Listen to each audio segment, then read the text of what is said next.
هذه الحلوى بنتها في بساطتها، غير بحبة بيض ونص كاس زيت ديري 20 حبة. الله الله، حلوة جافة سهلة. أروحوا تشوفوا المقادير. نديروا حبة بيض، نص كاس نتاع السكر، تقدروا تنقصوا شوية.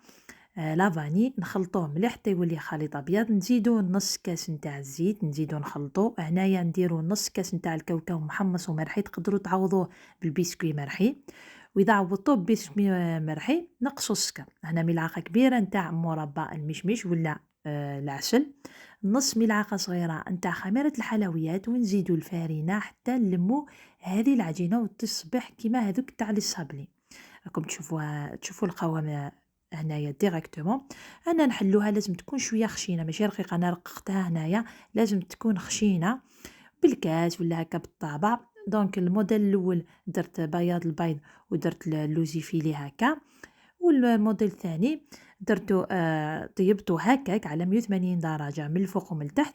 ومن بعد رحت دهنته شويه هكا بلا كونفيتور ولا بالعسل، ورمضته هنايا في الكاوكاو يكون محمص ومرحي.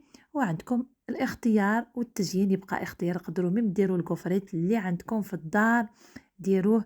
ليسونسيال تخرج لكم اكثر من 20 حبه غير بحبه بيض. ان شاء الله عجبتكم الوصفه، ونقول لكم الى وصفه واحده اخرى. ديروا جيم، ديروا ابوني، واكتبوا لي في لي كومونتير.